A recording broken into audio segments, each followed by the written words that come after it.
देखिए भाई आप लोग स्ट्रेस स्ट्रेन कर्व,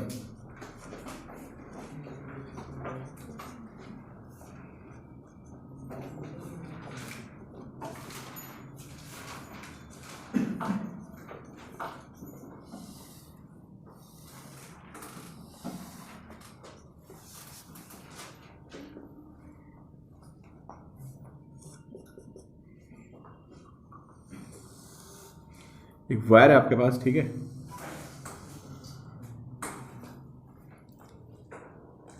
और यहां से आपने एक वेट हैंग कर दिया,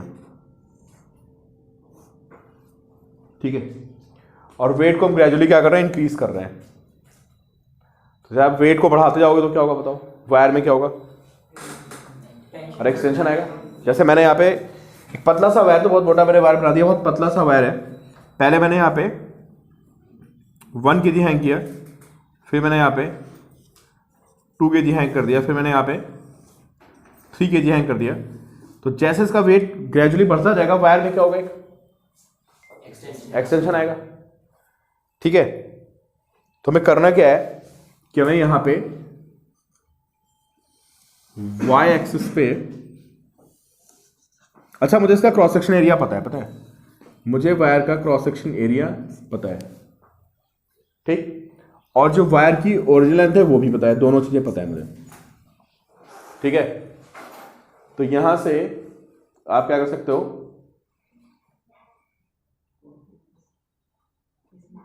देखिए आप सारे बच्चे मुझे बताओ, अगर मैं यहां पे वेट को बढ़ाता चला जाऊं तो स्ट्रेस स्ट्रेन दोनों क्या होंगे बताओ, क्यों भाई, सारे बच्चे मुझे बताइए, अगर मैं यहां पे वेट को इंक्रीज कर दूं तो बताओ स्ट्रेस पे क्या फर्क पड़ेगा, स्ट्रेन पे क्या फर्क पड़ेगा, स्ट्रेस बढ़ेगी और स्ट्रेन स्ट्रेन पे पड़ेगा, दोनों पड़ेगा ना, स्ट्रेस भी स्ट्रेन भी, ठीक है। तो इसमें क्या हो रहा है, मैं इस पे यहां पे लिखता हूं स्ट्रेस, ठीक है, और मैं यहां पे क्या लिखता हूं, मैं यहां पे लिखता हूं स्ट्रेन, ठीक है।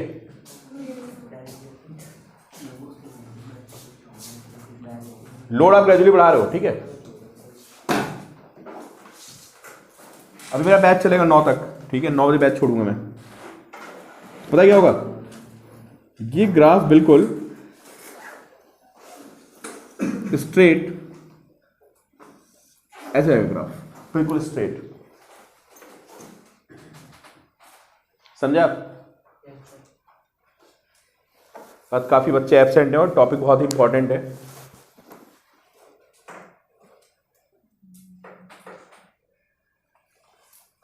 सभी समझ में क्या हुआ, stress is directly proportional to क्या, ये तुमने पढ़ी रखा है, अभी जब आप लोग पढ़ते आ रहे हैं तो उसमें क्या पढ़ते हैं कि stress is directly proportional to strain, और जो स्ट्रेस स्ट्रेन का रेशियो होता है वो क्या होता है, कांस्टेंट होता है, जिसको हम क्या बोलते हैं, यंग्स मॉडुलस बोलते हैं, stress upon strain.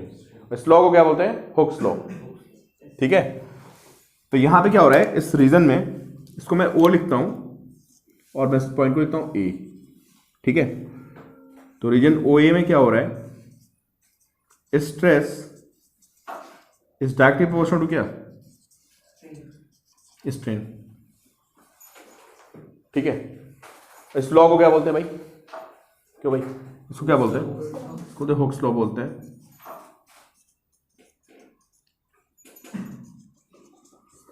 Hooke's law. और स्ट्रेस स्ट्रेन का जो रेशियो होता है उसको हम क्या बोलते हैं, यंग्स मॉडुलस, ठीक है। अच्छा, अगर आप यहां से लोड को हटा दोगे ना, जैसे आपने लोड को बढ़ाना शुरू किया, सारे बच्चे समझ रहे क्या है, ये वायर है और वायर पे मैं ग्रेजुअली लोड को क्या कर रहा हूं, बढ़ा रहा हूं, और फिर मैं इसको अनलोड कर दूं, एक एक लोड उतारता चला जाऊं मैं। भाई कुछ नहीं चल रहा है, ये एक वायर है, इस पे मैं लोड बढ़ा रहा हूं, पहले 1 kg अप्लाई किया, फिर 2 kg, फिर 3 kg, 4 kg, ठीक है। मुझे इस वायर का क्रॉस सेक्शन एरिया पता है, मुझे इस वायर की लेंथ पता है, और मैं इसको स्ट्रेस और स्ट्रेन का ग्राफ बना रहा हूं। जितना मैं लोड अप्लाई करूंगा है ना, उसको मैं इसके क्रॉस सेक्शन एरिया से क्या कर दूंगा, या डिवाइड कर दूंगा, तो मुझे क्या मिल जाएगा, स्ट्रेस मिल जाएगा। और स्ट्रेन कैसे मिलेगा, अरे भाई यहां पे स्केल होगी, पता है, उस स्केल पे यू कैन सी कि इसमें एक्सटेंशन कितना है, समझे। इसके साइड में एक स्केल लगी होगी और स्केल पे आपको देख के पता चल जाएगा कि इस वायर में कितना क्या हुआ है, एक्सटेंशन हुआ है। इसके साइड में स्केल लगी हुई, आप लोड बढ़ाते रहोगे वायर खिंचता रहेगा, तो यू कैन मेजर क्या, एक्सटेंशन, समझ गए। तो सिंपली मैं क्या मेजर कर रहा हूँ, स्ट्रेस को मेजर कर रहा हूँ। स्ट्रेस कैसे निकलेगी समझ गए आप लोग, सबको पता है स्ट्रेस कैसे निकलती है। जो आपने लोड अप्लाई किया होगा mg, उसको वायर के क्रॉस सेक्शन से क्या कर देंगे, डिवाइड कर देंगे, आपको स्ट्रेस मिल जाएगी। स्ट्रेन कैसे निकलेगा भाई, जितना एक्सटेंशन आया होगा वो आप यहां पे मेजर कर लेंगे कि वायर कितना खिंच गया है, अपॉन एल करेंगे and you will get strain. ठीक है, तो स्ट्रेस स्ट्रेन क्या होगा, डायरेक्टली प्रोपोर्शनल हो गया, पहला पॉइंट। और दूसरा क्या हुआ,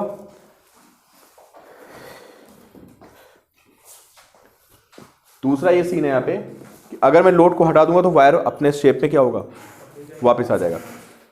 ठीक है, तो इफ अनलोडेड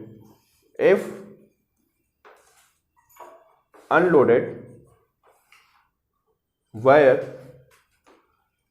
रीगेन्स क्या, इट्स कौन सी लेंथ, जिसकी ओरिजिनल लेंथ थी उसको क्या करेगा, ये रीगेन कर लेगा, किस में, ओए में। ठीक है, तो यहां पे इलास्टिक बिहेवियर मेंटेन है, इसका मतलब अगर कोई अपने शेप को रीगेन कर लेता है तो यहां पे इलास्टिक बिहेवियर क्या है, मेंटेन। इसका मतलब क्या शो कर रहा है, ये शो कर रहा है कि वायर कैसा बिहेव कर रहा है, इलास्टिक है। ठीक है, फिर क्या हुआ, मैंने और लोड बढ़ाया,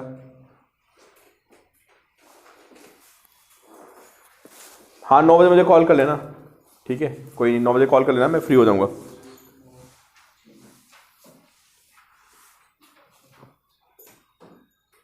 अच्छा एक बात पता क्या होगा, आप लोड और बढ़ाओगे तो पता क्या होगा, ये ग्राफ हल्का सा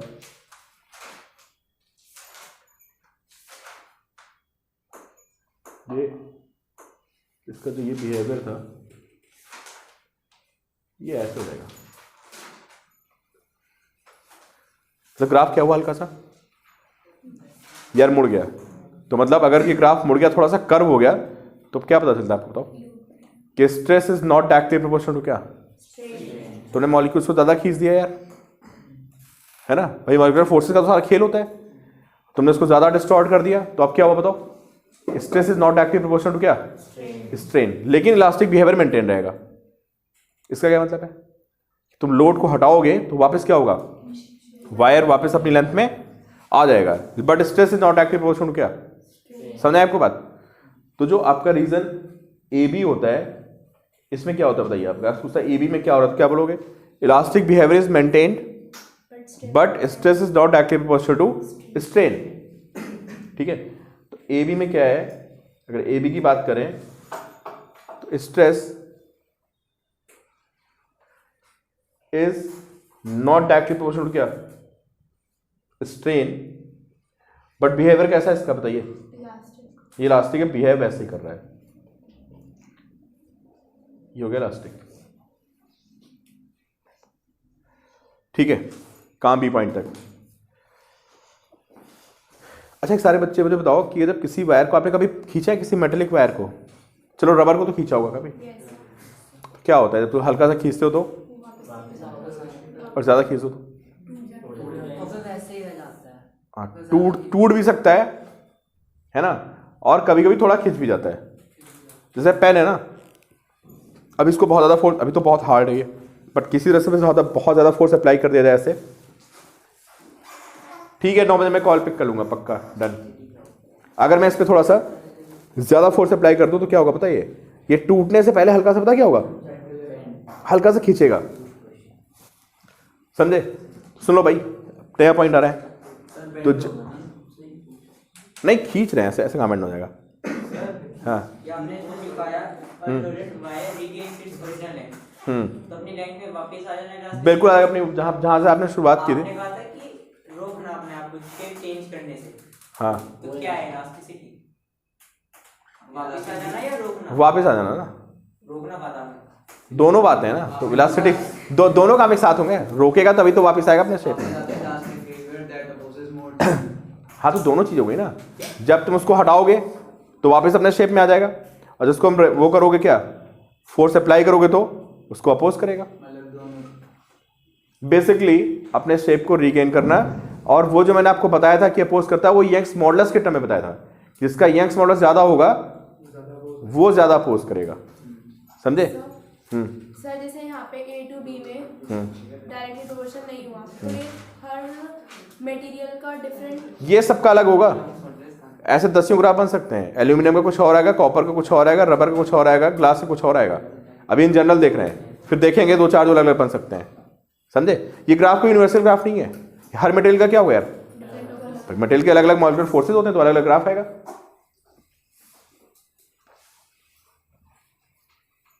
हाँ भाई, उसको अगर दबाओगे तब भी टूटेगा। अभी हम लोग एक्सटेंशन वाली बात देख रहे हैं, ठीक है? तो यार इलास्टिक बिहेवियर तो मेंटेन रहा किसमें, A to B में, लेकिन stress is not directly proportional to क्या, स्ट्रेन। इसके बाद पता क्या होता है, पॉइंट बी के बाद, इसके बाद अगर आपने और ज्यादा लोड अप्लाई किया तो टूटने से पहले परमानेंटली खिंच जाती चीज। देखो ग्लास डायरेक्टली टूटता है, पता है, एक कांच होती है ग्लास, उसको छोड़ दो ऐसे तो वो सीधे टूटता है, एक्सटेंड नहीं होता, उसको ब्रिटल बोलते हैं। नॉर्मल जो मेटल वगैरह होते हैं ना, कोई मेटल ऐसा नहीं मिलेगा आपको खींचो से सीधे टूट जाए। वो पहले क्या होगा, हल्का सा खींचेगा, पतला हो जाएगा, और पतला होने, जैसे वो चिंगम नहीं होती है, चिंगम को खींचा कभी, चिंगम क्या होती है बताओ, खिंचती रहती है, बीच में क्या हो जाती है, थिन हो जाती है, फिर टूटती है। बचपन में जरूर किया होगा ऐसा कभी ना कभी, आपने जरूर एक नंबर ठीक है? थोड़ा हाइजीनिक नहीं होता बट सबने बचपन में क्या होता है, ठीक है? सेम मेटल के साथ भी होता है। मेटल डायरेक्टली नहीं टूटेगा, हमेशा क्या करेगा, थोड़ा सा एक्सटेंड। आप एल्यूमिनियम का वायर ले लो, पतला सा, उसको खींच के देखो, पतला सा वायर ले लो, उसको खींचो तो देखो पहले से उसमें परमानेंटली खींचेगा, उसके बाद क्या करेगा, टूटेगा। पता क्या होता है, जब कोई चीज खींचना शुरू हो जाती है तो उसको बोलते हैं प्लास्टिक हो गई है। तो 2 बिहेवियर होते हैं, कौन कौन से, इलास्टिक। तो प्लास्टिक वाला मतलब फिजिक्स से ही वर्ड आया एक तरह से। प्लास्टिक का क्या मतलब हुआ, एक ऐसी चीज जो परमानेंटली क्या हो गई, डिफॉर्म हो गई। तो कुछ बच्चे लिख रहे हैं मैं मैसेज मिस कर गया, सर AB में लेंथ में चेंज नहीं हुआ है इसलिए स्ट्रेन डायरेक्टली प्रोपोर्शनल नहीं है, इसके बाद कुछ टाइम के लिए तो चेंज होगा, तो वो टाइम AB में लेंथ में चेंज नहीं हुआ है। नहीं, AB में लेंथ में चेंज हो रहा है भाई, स्ट्रेस भी बढ़ रही है, स्ट्रेन भी बढ़ रहा है। सिंथिया, AB में देखो ना आप ग्राफ पे, स्ट्रेन भी बढ़ रहा है, स्ट्रेस दोनों बढ़ रहे हैं। सिर्फ डिफरेंस इतना है कि OA में stress directly proportional to strain था, AB में सिर्फ मैं आपको बता रहा हूं कि stress is not directly proportional to strain, उसका बिहेवियर चेंज हो गया।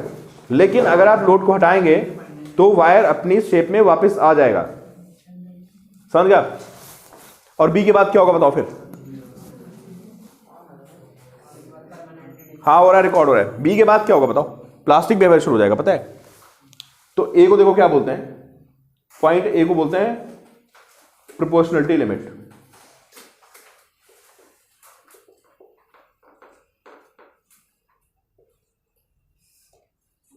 प्रोपोर्शनलिटी लिमिट से क्या मतलब हो गया कि यहां तक स्ट्रेस इज डायरेक्टली प्रोपोर्शनल क्या है, स्ट्रेन है, ठीक है?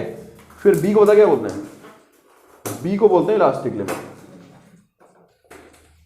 B को क्या बोलते हैं, इलास्टिक। सबको दिख नहीं रहा होगा, मैं यहां लिख देता हूं। B जो हमारा पॉइंट होता है क्या होता है, ये होता है इलास्टिक लिमिट,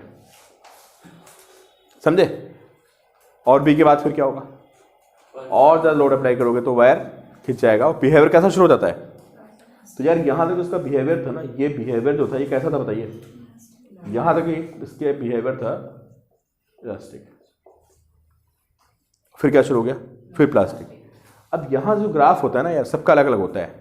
कोई एक ग्राफ नहीं मिलेगा आपको कि एक ग्राफ बना दो, एग्जाम में कुछ भी बना दो चलेगा, ठीक है? तो यहां से भी सीन क्या होता है, थोड़ा सा ये ऐसे ऊपर बढ़ता है, फिर ऐसे आता है।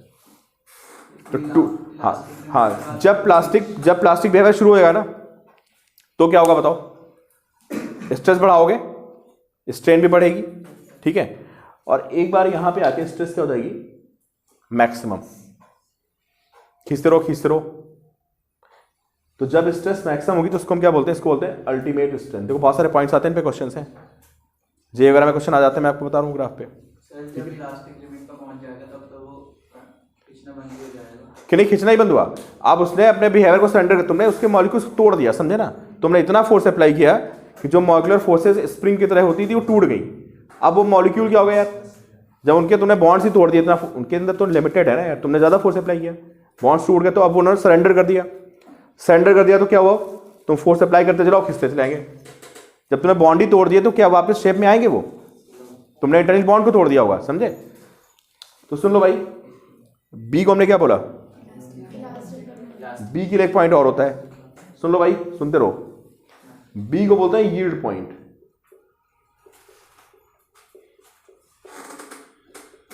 या इसको बोलते हैं यील्ड। यील्ड का मतलब समझते हो क्यों, यील्ड वर्ड कहीं आपने देखा है इससे पहले, सरेंडर कर दिया। यील्ड का एग्जैक्ट जो इंग्लिश मीनिंग होता है वो सरेंडर कर देना।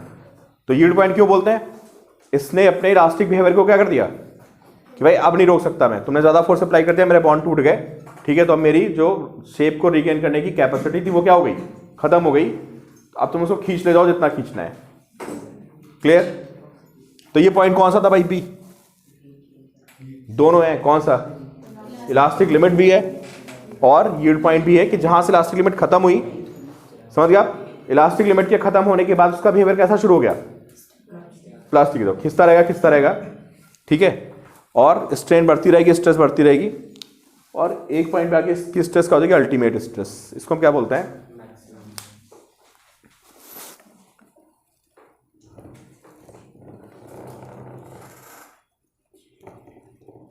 देखो अब शायद दिख रहा होगा आपको,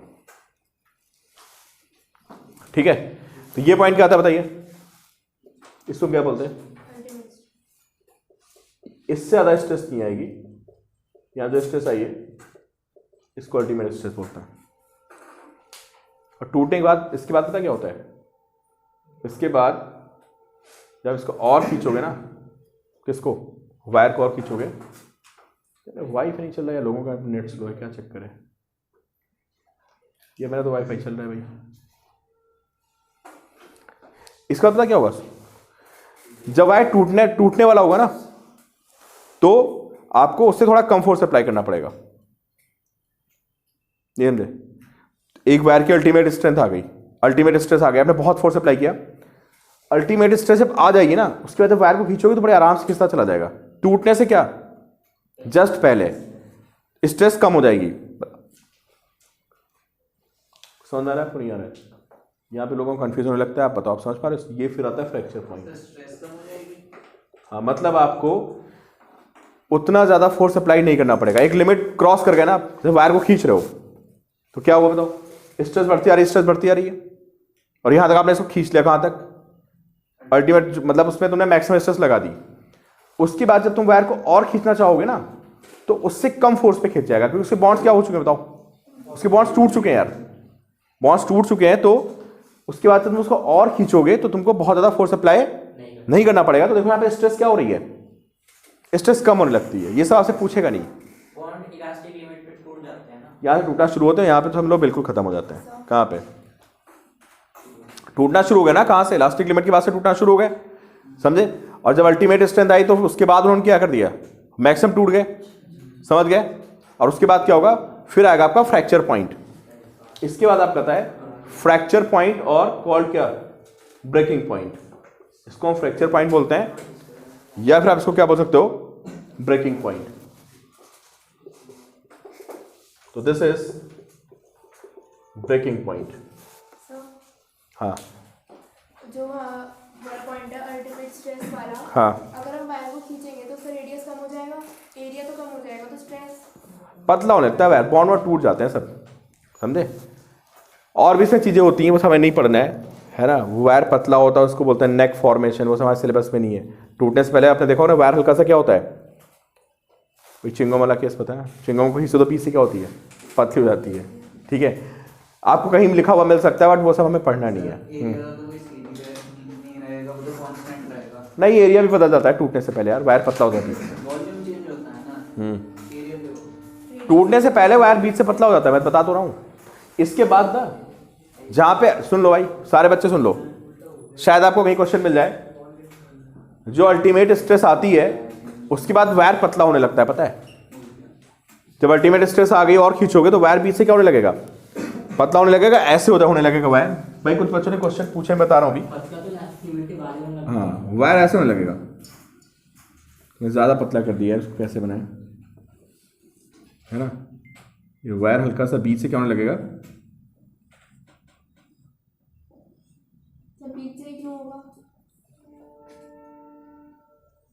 ये तो बहुत कॉम्प्लेक्स क्वेश्चन पूछ लिया। इसमें भी सेंटर ऑफ मास। हाँ, नहीं, इसका आंसर इस लेवल दिया नहीं सकता है। वायर जो थिन होता है वो कहाँ से होता है? सही क्वेश्चन पूछा है, इस लेवल में एक्सप्लेन कर नहीं सकते उसको कि वायर बीच से हल्का सा क्या होने लगेगा? थिन होने लगेगा। यहाँ पे स्ट्रेस थोड़ी सी ज़्यादा आती है, ठीक है, और फिर यहाँ से क्या करता है, ये यहाँ से ब्रेक करता है। अगर आप यहाँ पे इसको खींच रहे हो वायर को तो उधर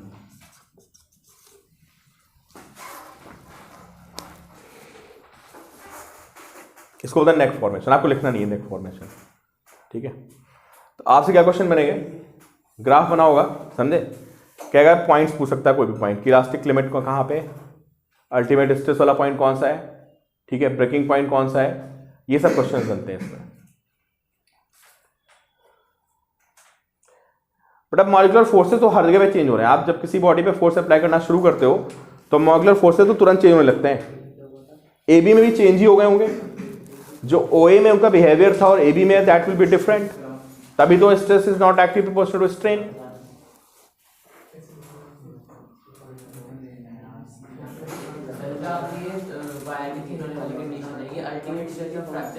हाँ, ये सब नहीं लिखना है, खुद तक कहीं लिखा मिल जाए आपको। This is called neck formation.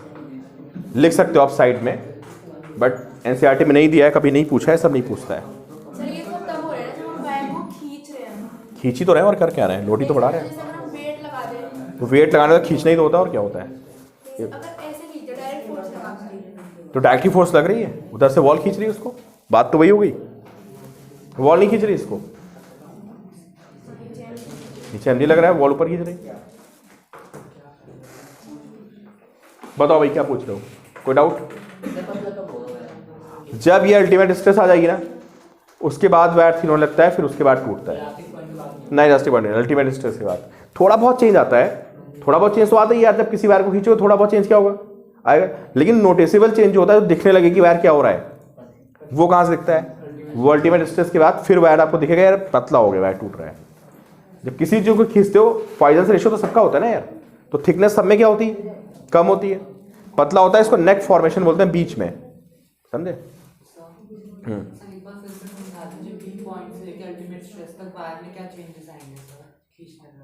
Wire में चेंजेस क्या है? उस लेंथ उसकी बढ़ती रहेगी, ठीक है, और आपका फोर्स भी बढ़ता रहेगा, आपको ज्यादा फोर्स अप्लाई करना पड़ेगा। मतलब वही कहानी चल रही जो यहां चल रही थी, बट डिफरेंस क्या है कि वो अपने शेप में नहीं आने का, और उसका behaviour not directly proportional to strain. तो बी टू सी में आप फोर्स बढ़ाते रहोगे, स्ट्रेन बढ़ता रहेगा। आप फोर्स हटा दोगे ना तो वापस शेप में कुछ ना कुछ क्या रहेगा, वो डिफॉर्म रह जाएगा। तो ये और ये दोनों चीजें सेम है, एक्सेप्ट क्या कि अपने शेप में नहीं आने का, यहाँ पे अपने शेप में आ जाने का। यहाँ डायरेक्टली प्रोपोर्शनल है, वहां पे थोड़ा सा डिफरेंट बिहेवियर है। अच्छा, यहाँ पर मॉलिक्यूलर फोर्सेस टूट जाएंगे बी और सी के बीच में, मतलब यार धीरे धीरे रप्चर होने लगेगा, कोई डेफिनेट पॉइंट नहीं बोल तो यहाँ पे टूट गए। मतलब यहीं से उनका बिहेवियर थोड़ा सा ऑट होने लगा। कहाँ से? ए से सरेंडर करना धीरे धीरे शुरू कर देते हैं वो, क्योंकि यहीं से उसका बिहेवियर चेंज हो गया ना यार। इस पे और करेगा अल्टीमेट पे, और फाइनली फ्रैक्चर पॉइंट पे जाके तो बिल्कुल ही दिखने लगेगा टूट ही गया पॉइंट, है ना?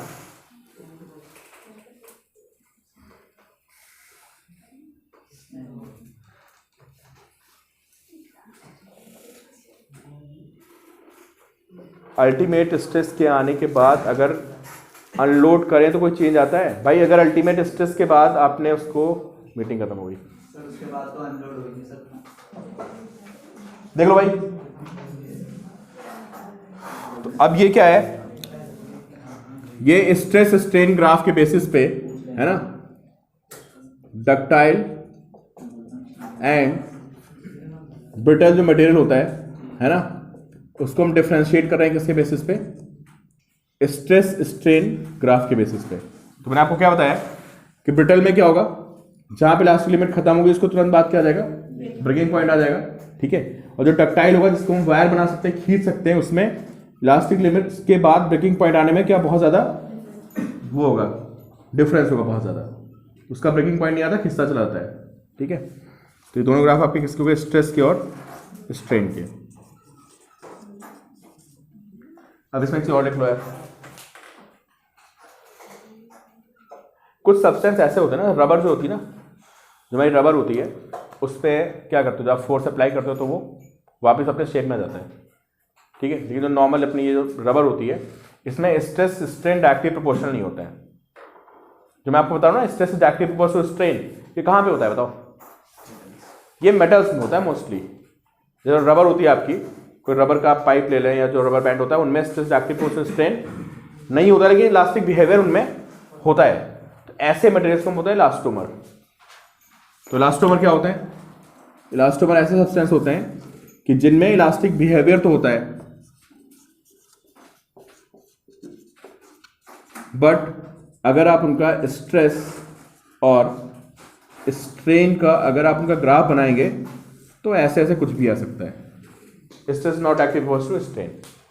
तो नॉर्मली जो हमारी सिंथेटिक रबर होती है ना, वो क्या होती है, वो इलास्टोमर होती है।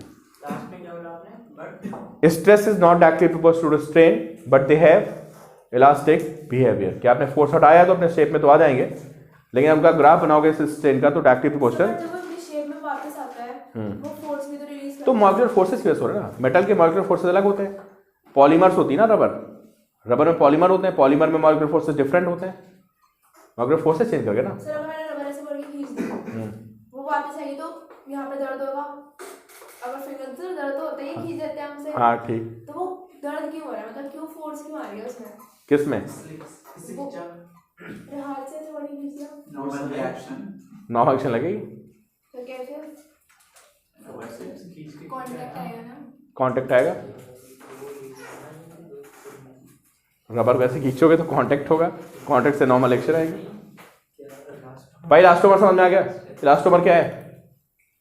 जिसमें स्ट्रेस स्ट्रेन प्रोपोर्शनल नहीं है, ठीक है, और इलास्टिक बिहेवियर उनमें है। इसका एग्जांपल क्या हो गया? जो, हाँ अर्णव बोलो भाई, जो पॉलीमर की रबर होती है वो इसका एग्जांपल हो गई। हाँ अभी बता रहे हैं मन, हाँ उल्टा हो गया। इलास्टिक का मतलब जो अपने इसको क्या कर दे, शेप को रिगेन कर ले, और प्लास्टिक अपने शेप को रिगेन नहीं करेगा। और जो प्लास्टिक हो वो जरूरी है कि ऐसे वो एक्सटेंड होता रहेगा? हाँ वो जरूरी है वो ऐसे एक्सटेंड होता रहेगा? हाँ प्लास्टिक एक्सटेंड हो जाएगा। खींचो, प्लास्टिक में थोड़ा तो हल्का तो होता ही भी है, लेकिन उसके बाद ही होता है ना। ये प्लास्टिक का पेन है, खींचो कहाँ खींचेगा, नहीं खींचेगा। काफ़ी टाइम के बाद क्या होता है, उसके बाद ही खींचता है। मतलब फिजिक्स में अगर इस चैप्टर में आपको कहीं प्लास्टिक बिहेवियर मिल रहा है तो आप सीधे समझ जाओ कि stress is not active to strain, और फोर्स के अप्लाई करने पे बॉडी क्या होगी, परमानेंटली डिफॉर्म। बस ये समझ लो आप, प्लास्टिक का मतलब परमानेंटली क्या, डिफॉर्म। चलो भाई सेंटर मास की ड्यूरेशन कर लो, लिख लो आप लोग, रह गई थी एक, नोट करिए।